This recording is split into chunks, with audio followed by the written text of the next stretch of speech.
So good morning. Thank you all for being here. I'd like to start by thanking Professor Martin Carnoy for inviting me to be here. I'm delighted. I had an amazing day yesterday talking to you about your very interesting projects and how you are trying to understand and advance education in each one of your projects in Brazil. And so I had a very happy day yesterday just listening to, meeting the graduate students and finding out what you're doing. And I also want to thank Cristina for organizing this. Thank you so much. And so as Martin said, I'm Letícia Marteleto. I'm a social demographer. And today I'm not going to talk about education, but I brought a lot of sort of like my papers on education for you to, get a sense of what I've done. And I'd like to use this space, this 1 hour, to talk about my new research on the Zika epidemic, but also always with an eye on education and on how we can think about this major public health crisis and think about the data collection that can inform education as well. So we are going to leave time for us to do that. So I will start with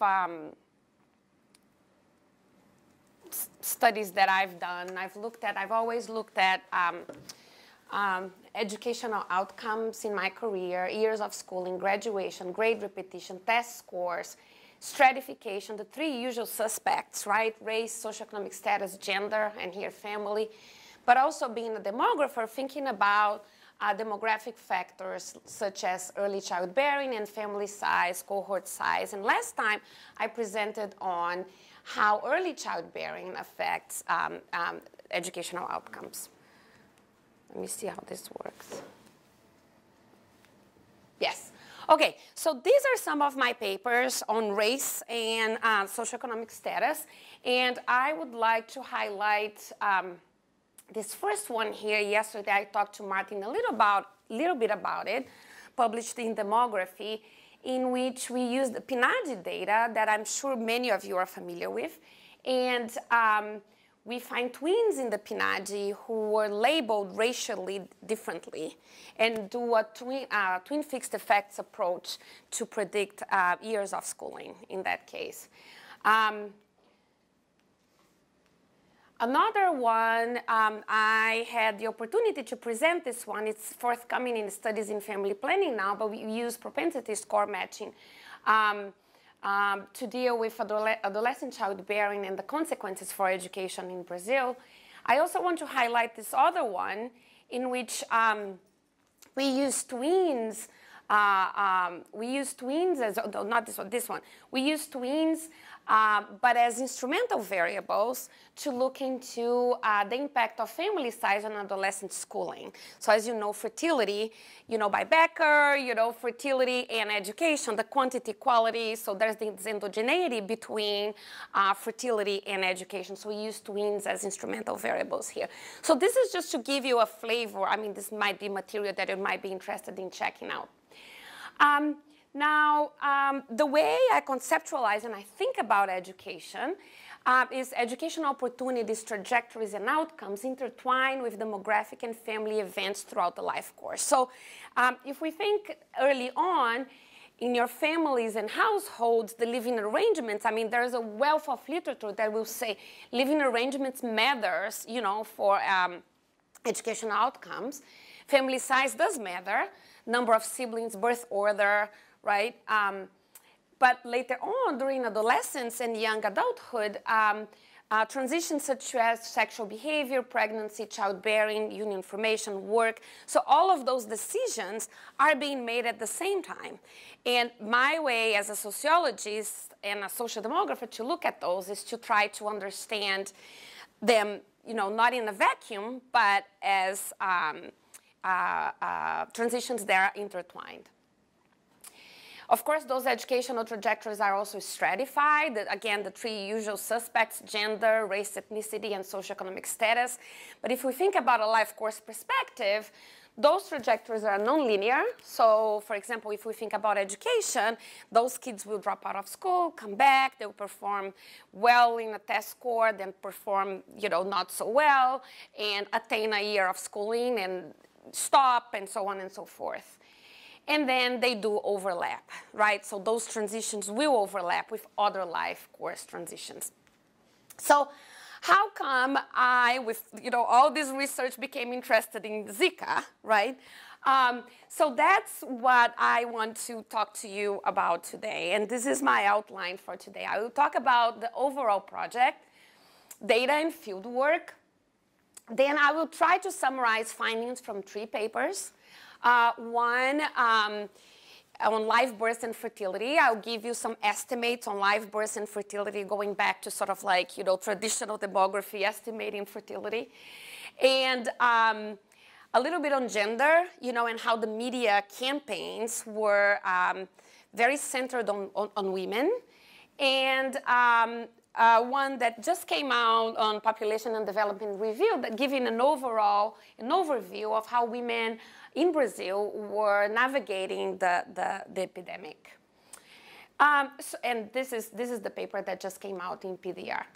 So, and then finally, I'd like to spend some time talking to you about the interconnections between the Zika epidemic and educational trajectories and multiple possibilities for research, and talk a little bit more about the longitudinal data collection effort that we are starting next year. And we did the pre-test, and we are starting next year. So just to give you a flavor about the epidemic in itself. So the Zika epidemic, Zika reached Brazil, was discovered in Brazil in late 2014. And it was a major public health shock for Brazil. Brazil was the country mostly affected by the Zika epidemic. 80 to 85% of the cases of Zika happened in Brazil. Puerto Rico, Colombia, subsequently, but mainly Brazil was the one affected. Pernambuco was the state where Zika first started, and Pernambuco. So Brazil had 80% of the cases overall. The majority of initial cases were in the northeast of Zika. In terms of microcephaly or congenital Zika syndrome, Pernambuco had 18% of the cases. It's a lot, right? So about 20% of the cases that were discovered of congenital Zika syndrome and microcephaly is one type of congenital Zika syndrome, did take place in Pernambuco. Then Zika subsequently spread throughout all parts of the country, but still the northeast was the part mainly affected, then the north as well. So Zika is transmitted by the mosquito, Aedes aegypti. It's a mosquito very well known to Brazilians because it also transmits dengue, now chikungunya, yellow fever, so it's a well-known mosquito. The symptoms of Zika are fever, rash, joint pain, muscular pain, headache, conjunctivitis. They last from 2 to 8 days, but in 80% of the cases, Zika is asymptomatic. So that adds texture to, this complicates the picture about Zika, right? Dengue, yellow fever. Zika also can be sexually transmitted through blood transfusions and through the amniotic fluid. Mainly, Zika is not extremely dangerous to adults, to grown-ups. The main problem with Zika is transmission through the amniotic fluid to fetuses and young babies and children. And that is because it's been associated with brain malformation, right? So the link between Zika and microcephaly, congenital Zika syndrome, was established in November 2015. So to give you a flavor of the epidemic in Brazil, here we have casos prováveis de febre pelo Zika. Here it's 2016 and 2017. This is artificial because mandatory notification of Zika only started in February 2016. So that's why we see this big peak here, because that's the epidemiological week, you know, the beginning of February. So this was high prior also, right? But this is artificial because of the mandatory notification. So it was already going on in late 2014, or in 2015, I'm sorry, and then this is 2016, and then it dropped here. Do you have like the cases of microcephaly, the number of cases over years, like even before the 2016? Not right here, but they peaked. Yeah. You mean even before the Zika epidemic? Yeah. Yes, they peaked. I mean, there were cases of microcephaly, but right. very few. No, my point is like in the newspapers and people say it started in 2014, but when you look at data where we see this... The peak. Yeah, the same in early 2015. Yeah, in early 2015. So this is suspected unconfirmed cases of Zika, same idea, except that it has 2017 as well, so it's much lower, but it's still ongoing. I mean, there are still cases of Zika. It's still being transmitted in Brazil. Here, just to, Leo, to answer, this answers a little bit your question with numbers, but this is just Pernambuco. So here we have Zika, chikungunya, dengue, microcephaly, notifications and confirmations. So here you can see how the number of, notifications of microcephaly, and these are the confirmed cases, but just for the state of Pernambuco. But the state of Pernambuco, as I said, is the one that had the most cases of microcephaly. So. Letícia, there was something that happened during this period, which was the change of the alarm, to report a case, which the brain for microcephaly would be 33 centimeters, and then they increased to 34 centimeters in the middle of the crisis. So the peak might be related to that as well. Because you see, there's no, you mean no equivalence. The threshold was changed in the middle of the crisis, and that was horrible for data miners. I was in a right. meeting, and that was awkward. But you're talking about the microcephaly, right? Yes. When I referred to the Zika, the inflation there was Zika. Okay. So those are different numbers, yes, right? Yes. Yeah. But what I'm saying is, I see the notification is much higher, and it doesn't correlate properly with the microcephaly confirmed. Yes. But this also has to do with the fact that people got really alarmed, right? So people really thought they had, so... Even the doctors. Even the doctors, and it was a moment of a high uncertainty, right? And so you are absolutely right, there was this change, but we also have to take into account that the perceptions of, people, the uncertainty that this generated was enormous as well. So it doesn't surprise me that we have so many, notifications, and then when you see the confirmed will be smaller than the notified. And here we can see the same thing, right? These are notified, and then these are confirmed. And this is Zika, this is not. So people would think that you'd have Zika. Okay, oh my God, I have Zika, right? Does that make sense? Yeah? Okay. So this I already said.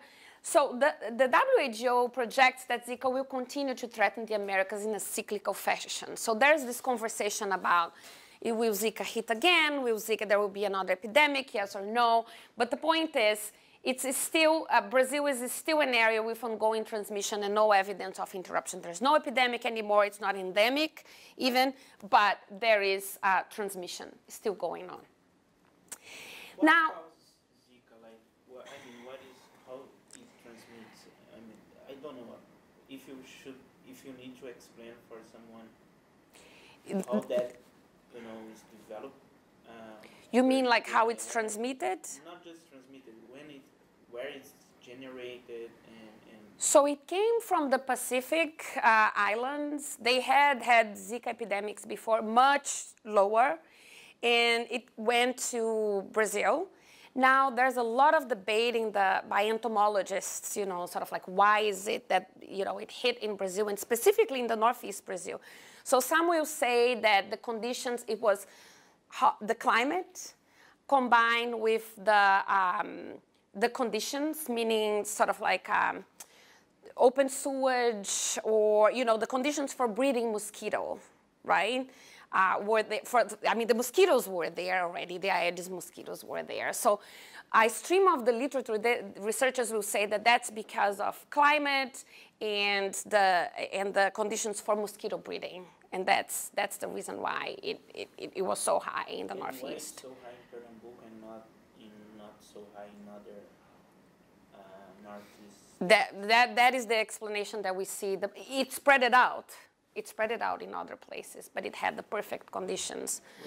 Lack of stagnation, pipes, you know, open. Distribute clean water, and the mosquito goes to the clean water, and people collect water from the rain. Recife also has a problem with water. How can I say? A problem of water, right? I mean, meaning that people store water. I have pictures. People store water at home.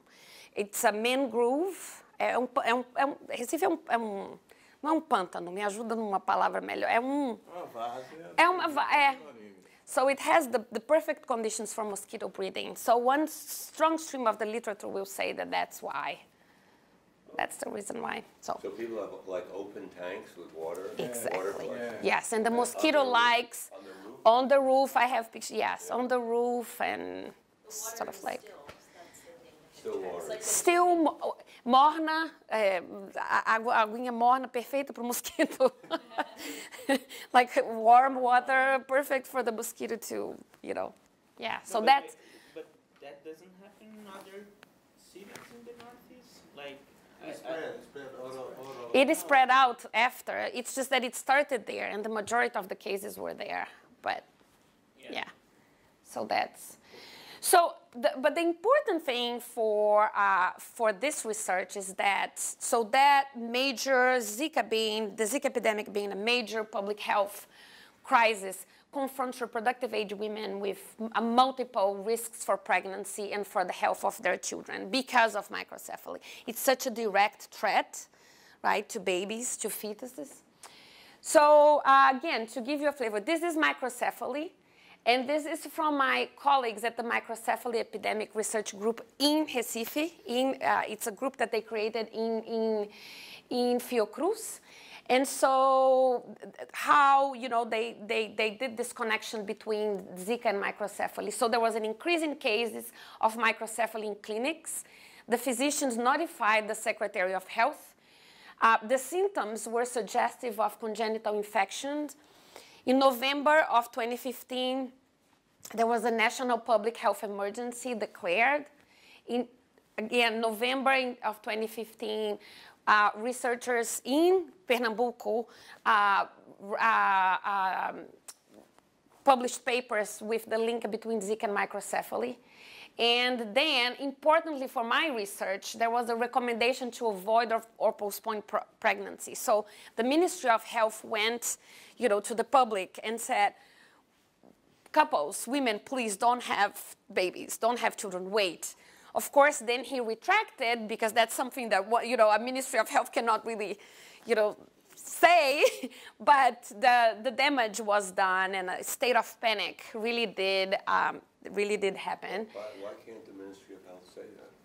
Because of human rights. I mean, the decision to have babies or not have babies, I think it's. They didn't tell them that they can't have babies. Yeah, it was a suggestion, right? Well, that's okay. Yeah. I can suggest a lot of stuff. Doesn't mean that your human rights are violated. Yeah, that's one way of looking at it. That's one way, but when a person in position of power, like a Ministry of Health, says that, you know, the point is all the NGOs, I don't know if you're looking at this, but they went after, especially NGOs pro-women, went after and said, no, you cannot say that, So it's something to be, but So that was the recommendation, to avoid or postpone pregnancy with intense media campaigns, right? Intense media campaigns. By February of 2016, there was an international public health crisis, WHO saying, be careful if you go to Brazil. And in February of 2016, as I said, the beginning of mandatory notification in Brazil. So yeah, so no, can't have babies, no babies. So, and then subsequently, Zika. Did they arrest people that had babies? I don't think so. At least I haven't heard. Did they arrest women who got pregnant? I don't think so. I don't think so. get this problem. Yeah, yeah. So it's all good. So then the fear of Zika was everywhere, right? I don't know if you remember this, but Newsweek, Época, Time, you know, Fox News, breaking news, super interessante. Where is Zika coming from? Babies with microcephaly, you know, like everywhere. And there was a state of panic. Here's a baby with microcephaly. Now, the way that I think about this is, so we know from the literature that major public health threats lead to strategies to diminish risk of infection and or full-term pregnancy. And those threats generate a lot of uncertainty, reevaluations of reproductive intentions, and those are changes that affect reproductive outcomes such as pregnancy and birth. Now, all of this research here has been done with crises such as the HIV/AIDS in Africa, specifically in sub-Saharan Africa, and economic shocks. Now with Zika, Zika is a direct threat to fetuses, right? So it's not just you're gonna get sick, but it is the transmission, it's the baby, it's a direct threat to fetuses with potential consequences for births and fertility patterns. Another interesting aspect of Zika is that the severity of the consequences of the transmission is high for the fetuses, but at the same time, it's not very consequential for adults themselves. So it's not much of a big of a deal if I get Zika or you get Zika. It's the babies, right? Also, Zika is transmitted both sexually and via a mosquito, which makes it different from HIV/AIDS.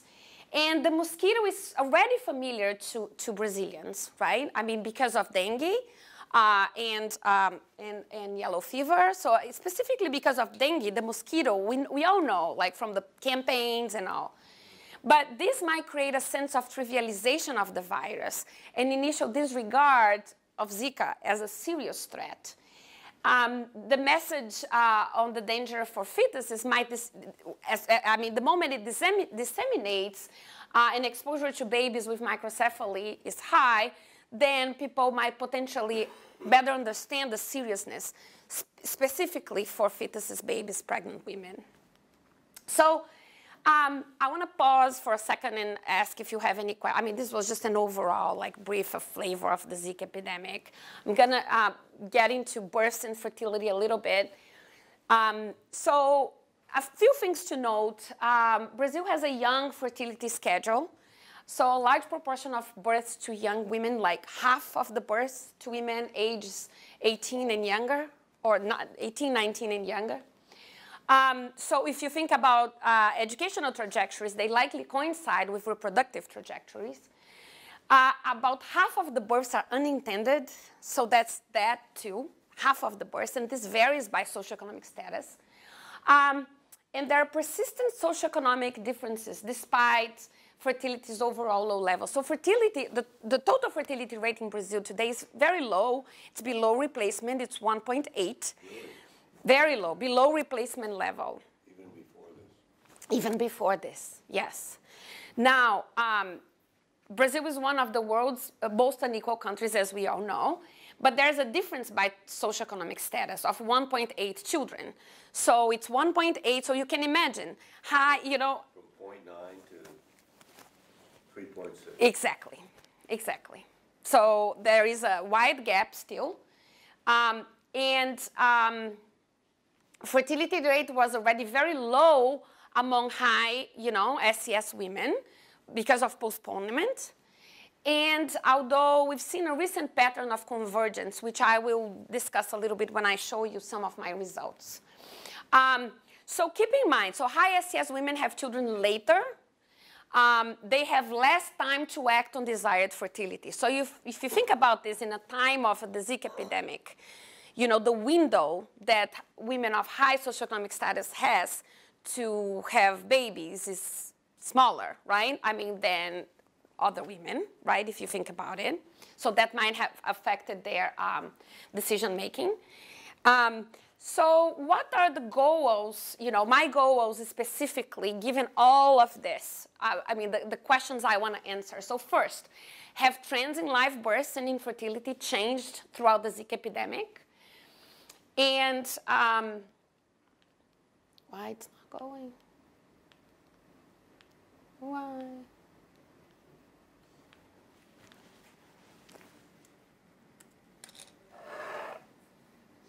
Give me 1 second. It keeps. Okay. So I'm going to use, for that, I'm going to use data on live births from the SINASCI records. Those are Ministry of Health live births. And I'm going to calculate the fertility trends as well, age-specific fertility rates and total fertility rates.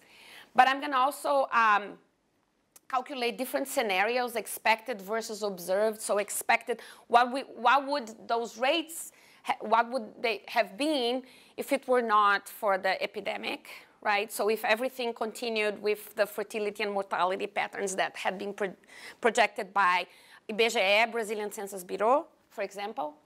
And I'm gonna also look into if those trends are stratified by socioeconomic status and by exposure to the virus, which I'm calling geographic location. So I'm using Pernambuco and Recife as sort of like high exposure.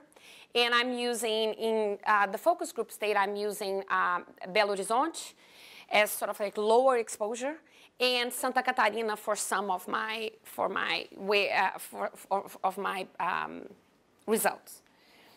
And then in the second part, with focus group data, I will tell you how women navigated the Zika epidemic, and also if there are differences by SES and geographic location. So those are sort of like the four, you know, goals of this part. Yes?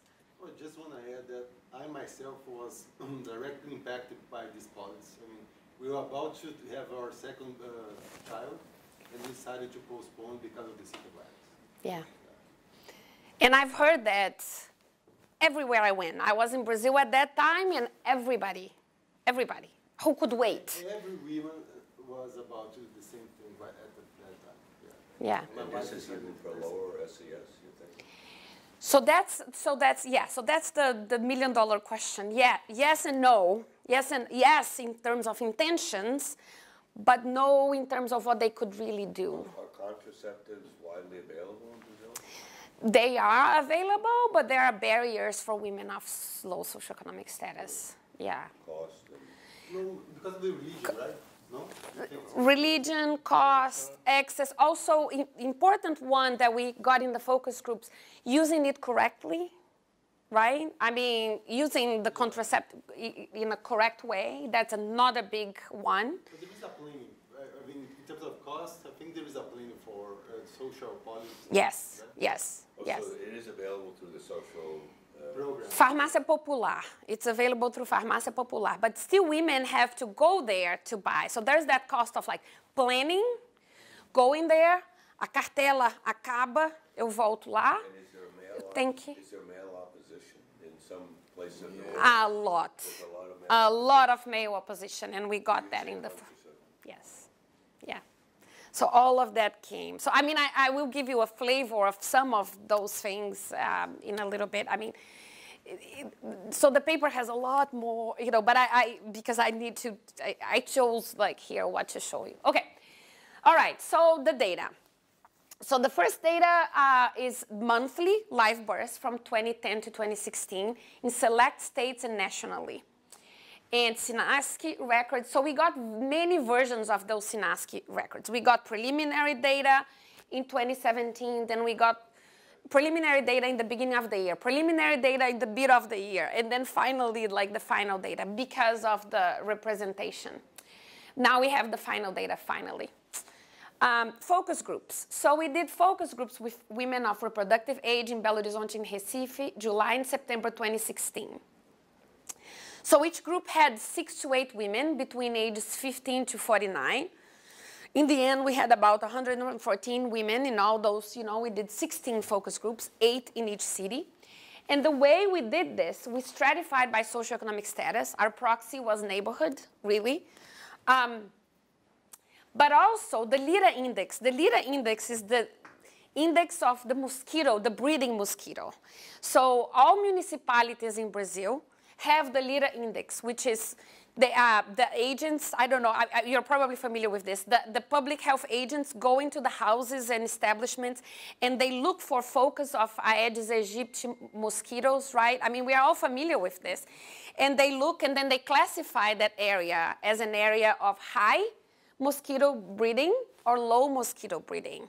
And that's based on this, really knocking on doors, and then they mark down like, the agent came here. So this is available for Recife and Belo Horizonte, for every municipality. So we use that to stratify the focus groups.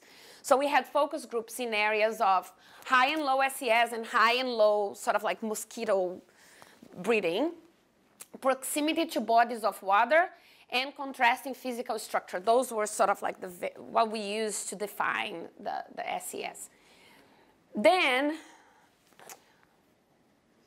I know what it's doing. Then, so we had open-ended questions related to women's personal knowledge and experiences with the Zika virus, experiences with their friends and acquaintances, their primary sources of information, perceptions of public health campaigns, and their contraceptive use, and also their perceptions of risk.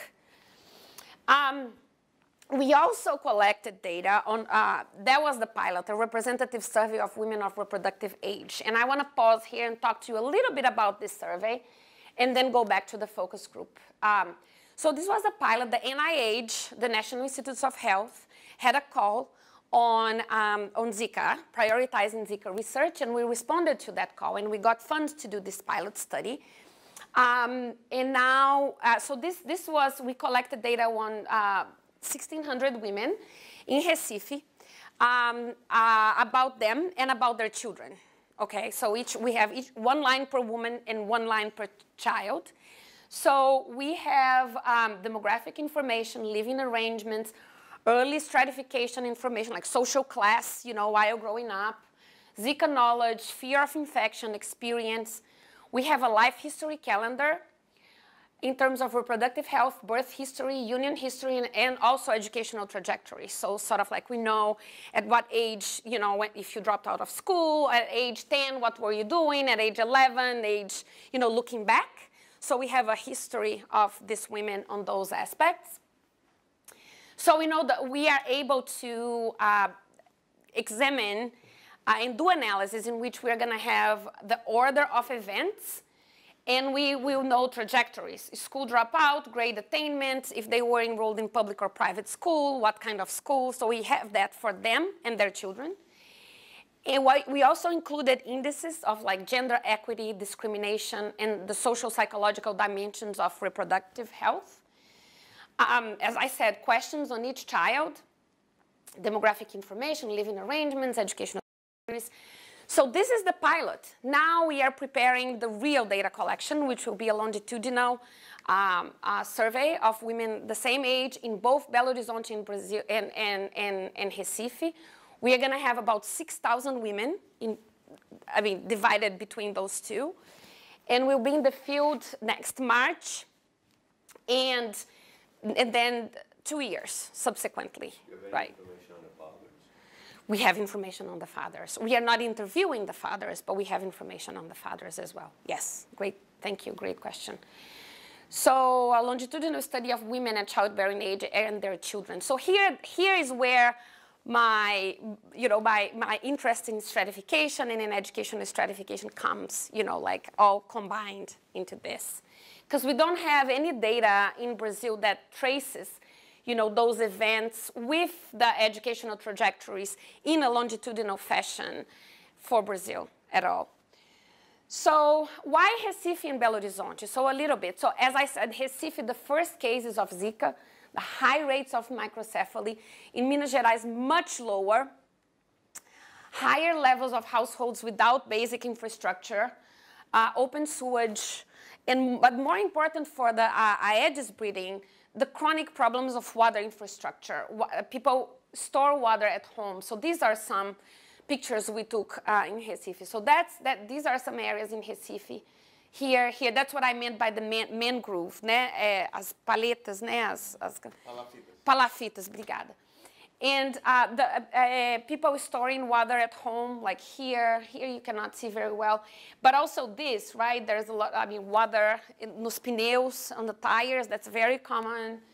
At the same time, Brazil has seen intense campaigns to eliminate the Aedes mosquito.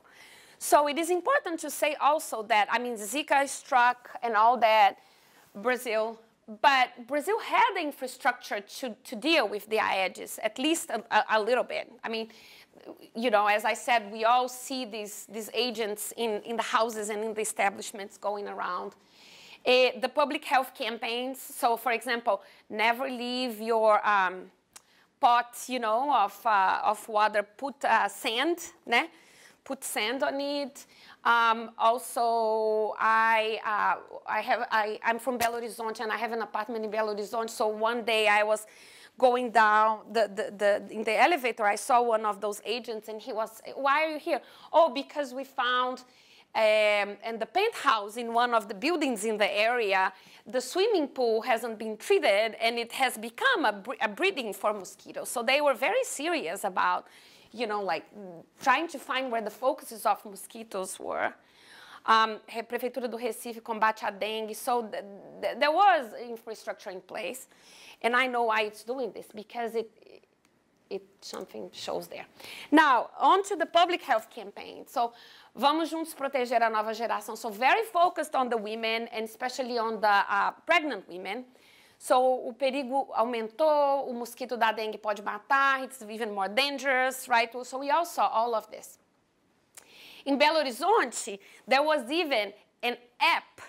An app was developed, so people, the list of actions, every day, check the little plate, you know, the pot, vaso sanitário, keep the, you know, the lid always closed, like check all those things every day. Those are the actions. But interestingly, the other thing that those apps had, they had a function in which you could denunciar, you could report if you saw like a swimming pool like that other one in your neighbors, you know, or if you saw a lot, an open, you know, like an open lot with tires, you could, through the app, just send the information to the prefeitura, to the mayor's office, and they would take care of it. So this was a major, I mean, everybody was really, you know, into paying attention. Everybody knew about it. It could have been much worse. It could have been much worse, yeah. So again, intense media campaigns with a focus on women. I'm not going to talk too much about it, but we are looking into the gender aspect of this. Now, I told you about that these were the goals, and so let me show you some results, finally. Yes? You told us about the reason to go to Recife, because it was focused on there, but you didn't told us about the reasons to go to Belo Horizonte. Much lower. There's a contrast. 0.8 versus 8. 11% of cases versus 0.8. Much lower cases, and also much lower, higher infrastructure. So overall, you know, in the houses. So that was. Also, I am from Minas Gerais, so those are two reasons. But for me, yeah. So, but there's the scientific reason and there's the practical reason. And you are from there too, so. Just a bit of advertisement, at the UFMG we have this, what we call, Observatório da Dengue. Dengue monitor.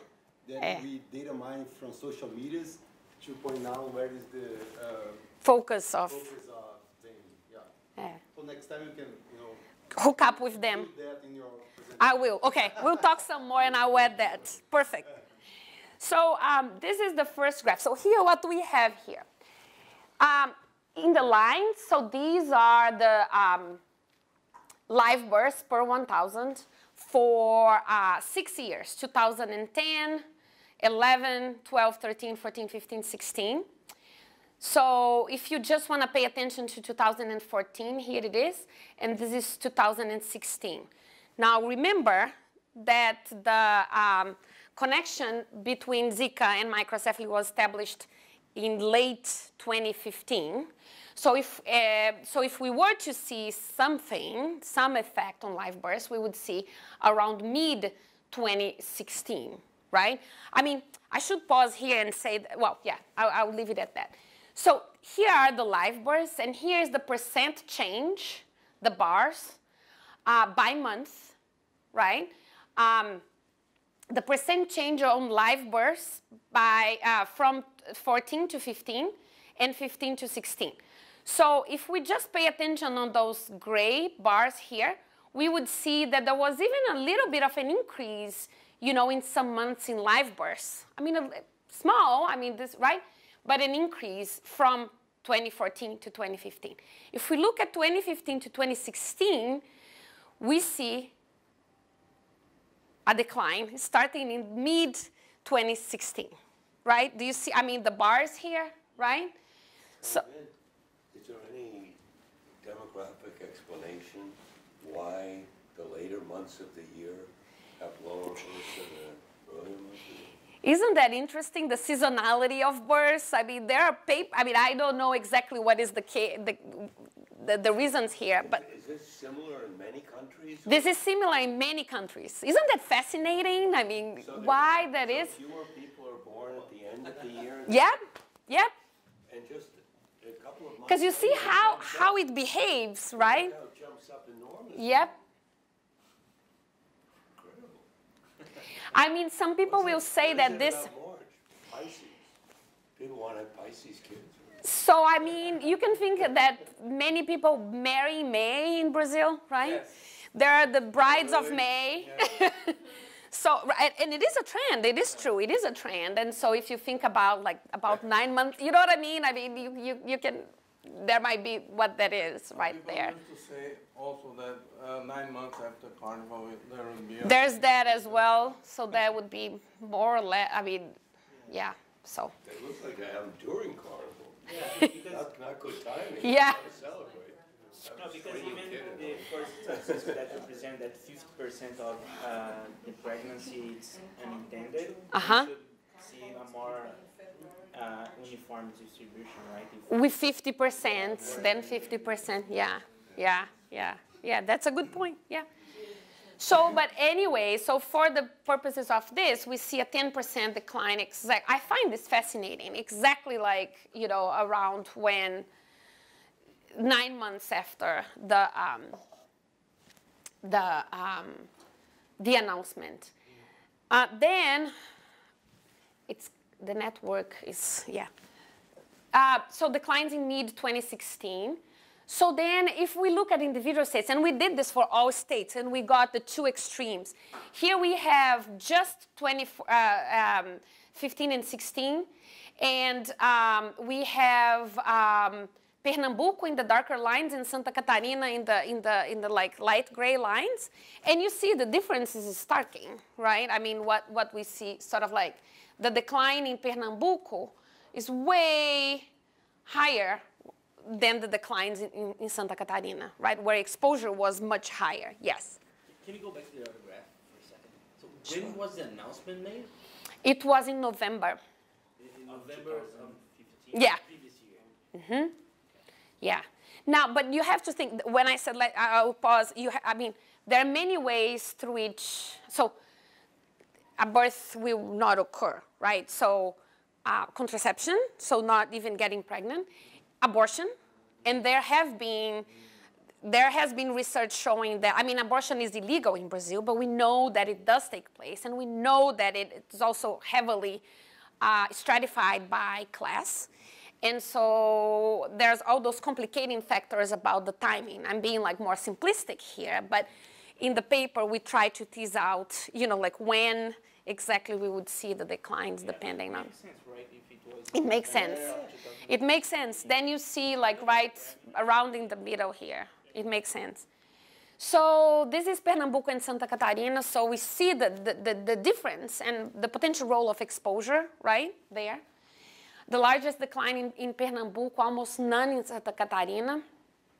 And just this is to give you a flavor. These are the number of live births by month in Pernambuco. So just to compare, I mean, the same data as before, 2015 and 16, but just Pernambuco, and we see the difference here. The difference is it's starting in the middle of the, in July, in the middle of the year. Now, this is fertility. Fertility is a little bit more complicated because drops in fertility could occur because the numerator changed the births, but also the denominator, which would be the number of women, right? So we calculate fertility using the scenario by IBGE, the Brazilian Census Bureau, and then the CDPLA, which is a demography center at UFMG. And so what would the rates have been in the observed and expected? Observed that the numerator is the number of births that we got from the Ministry of Health, like with the declines that I showed you. And the expected, what would the number of births have been if the trends follow what they had projected before the Zika, before the epidemic. So what we see, really, is changes in the younger ages. This is where fertility was higher, right? And this is where women can wait, right? I mean, can still wait. So we see some changes here. Now, in the total fertility rate, as expected, the changes, I mean, it's a declining trend from the expected to the observed, but it's small. And it's small here, even in the other scenario, using the other projections, 1.73 to 1.67. So we can say there was a decline in fertility, but it was smaller, right? The million-dollar question now is, are we going to see a catch-up effect in 2017 and 2018? And that's the data we are getting now. So to keep going here, and I have until 10, 15, okay. So I will speed up a little bit. So to keep going here, we did the same, so the same scenario, the same live births as before, but by socioeconomic, by education, women of low, medium, and high education. And what I would like to ask you to please pay attention is those bars here. So women with low education, from 2014 to 15, we were seeing a declining live births, right? And after the epidemic, we see a sharper decline. But with women with high levels of education, we were seeing even a small fertility has been so low for this group of women and births that we see, some increase from 2014 to 15. But starting right in the middle, we see a change in the trend, which is like here, what we see is this, a change in the trend. Right, because these were, I mean, still the trend was trend of a decline. This is sort of like very sharp change. It's what you described with your family, right? It's exactly like, this happened, we could wait, we have the means and the tools to wait, we decided to wait, this is what we see. Like, boom, boom, So that is so high SES women acted fast. They had the tools and they acted fast. Acted pretty fast, too. Huh? Middle acted pretty fast too. Yes. Though the patterns were not, middle and high. Yep. So these guys acted, but not to the same degree. Not to the same degree. Yep. That is the take-home message with this. Yes. Now, I will skip this one just because, I mean, this just confirms the declines in younger ages. This is high, low, and medium education, and sort of like the decline happens in younger ages. So this was the first part of my goals. Now the second part is how women navigated the Zika epidemic in terms of the risk perceptions of infection. And is this stratified by SES and exposure to the virus? And this is the focus group data that I explained to you that I collected in Recife and in Belo Horizonte. So I can answer more questions about like how we, you know, we coded and analyzed everything. 2 researchers coded and analyzed everything. We coded in thematic analysis performed manually. Then we used software to organize the teams. And development of the code book was iterative. And we can talk more about that later. But OK, so let's go into the focus groups. And that will help explain some of the trends that we saw. And it's interesting because we wrote this before. We had the focus group data before we had the live birth data. So in chronological order, those papers were written like, yeah. But it makes much more sense this way. Because I show you the trends, and then I want to explain to you sort of like. So high and low SES women were aware of the virus. So everybody was aware of the virus, regardless of socioeconomic status, and expressed fear of infection.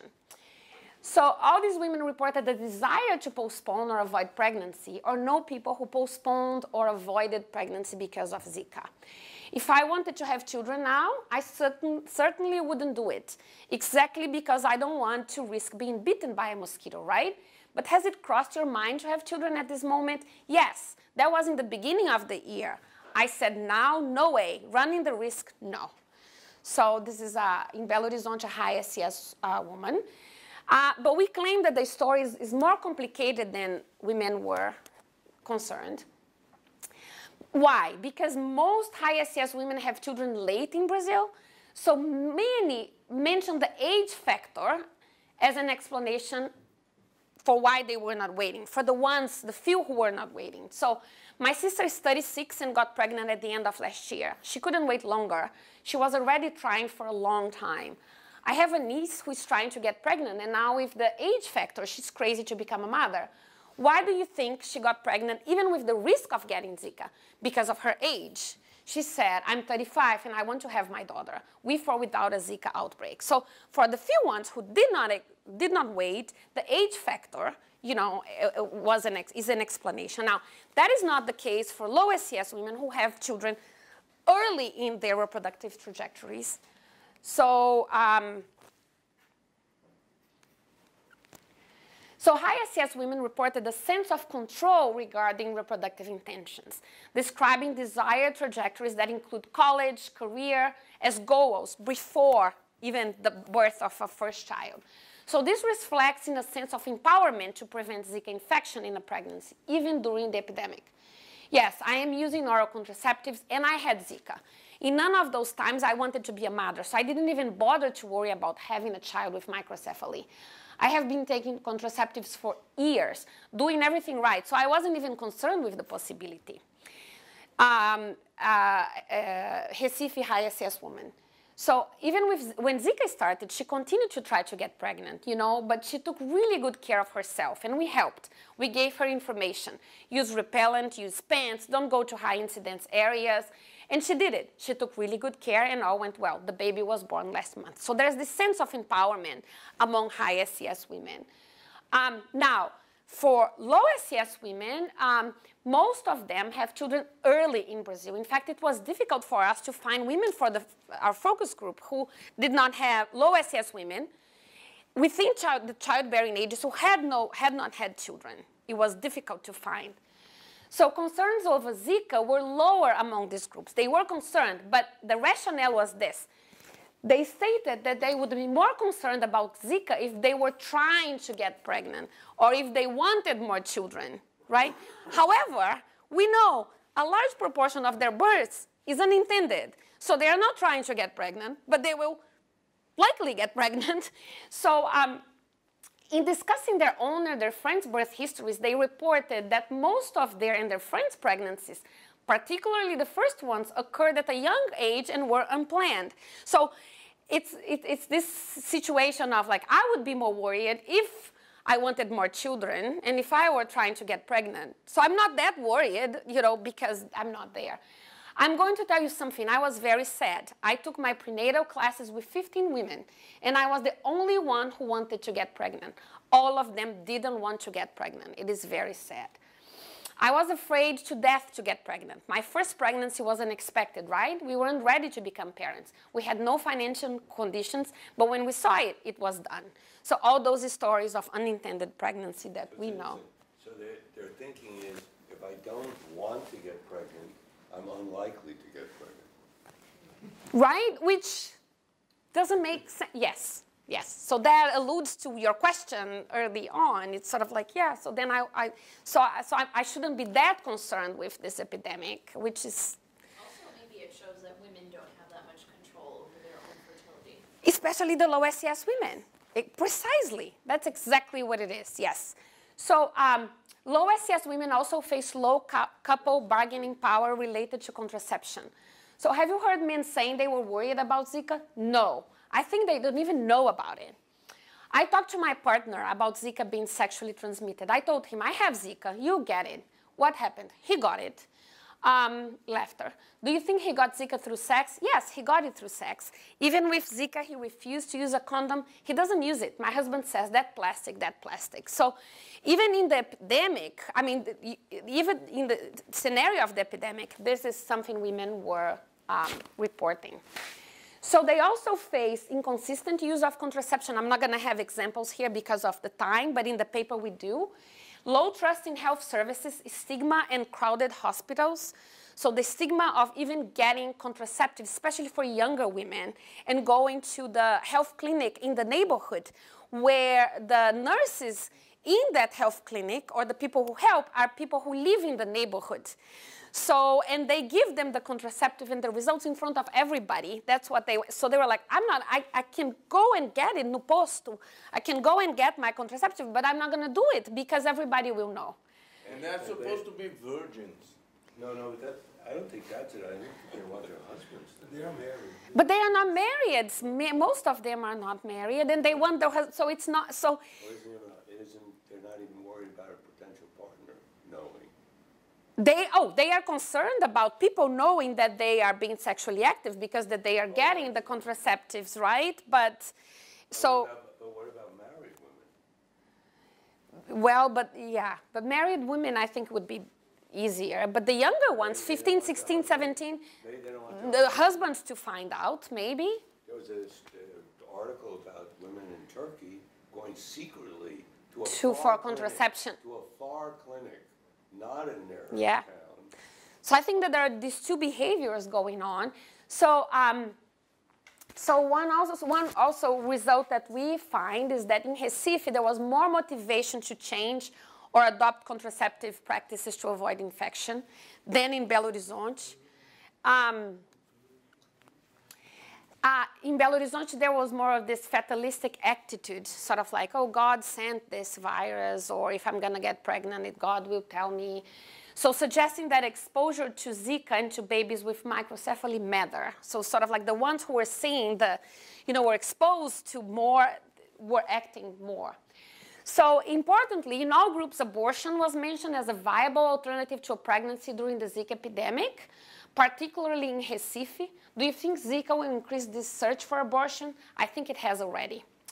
So I'm not talking too much about abortion here, but it has had, I mean, research, there are studies that shown that it has increased.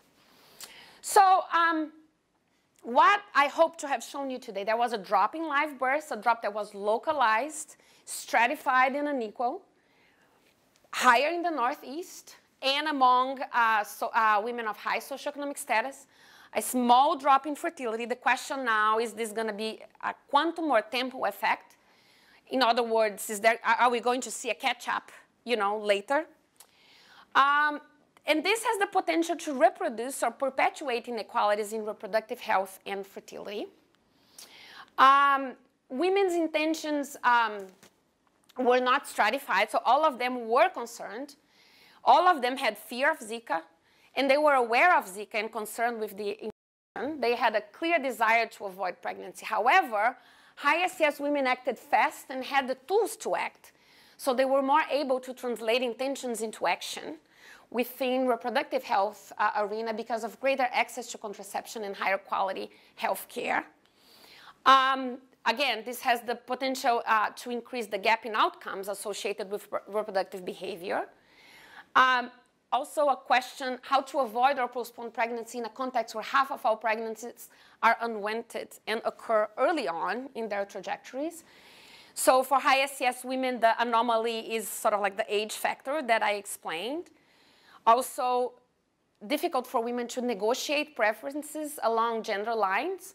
And the media campaigns required action from women and not necessarily from partners. So that's something to consider. Now, with this data that we'll start collecting, and I would love to continue this partnership with the Lehman Center and with, so first of all, we just got data on live, we have the live birth data by month for municipality, for each municipality. And we are connecting this data to economic indicators because, as you all know, Brazil was going through an economic crisis at the same time. So I cannot infer, with this kind of analysis, it's very descriptive, I cannot infer anything more than suggest there was a drop. But we want to include economic indicators and other indicators and go for diff and diff and fixed effects. At the municipality, we have the municipality and the state level data here. If we think about investments in children in times of uncertainty, were there changes in investments in education, right? I mean, if we think in a very Becker way of thinking. So we have data on children of women that we interviewed, and we will interview more. We can think about the organizational responses to the epidemic along the lines of what Michelle is working on. And we are able to establish the order of events and trajectory. So next year, we will really be in the field and collect what will be the first longitudinal data set on women and their children on trajectories, reproductive health trajectories and educational trajectories.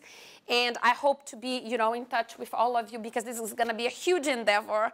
And we start next year, and then we go in the field again a year and a half later. So that's what I have for today. And again, this is a big project. I'm grateful to many people, both in Brazil, Fiocruz colleagues, and in my department as well. So thank you for. Muito obrigada. Good timing, 10:13.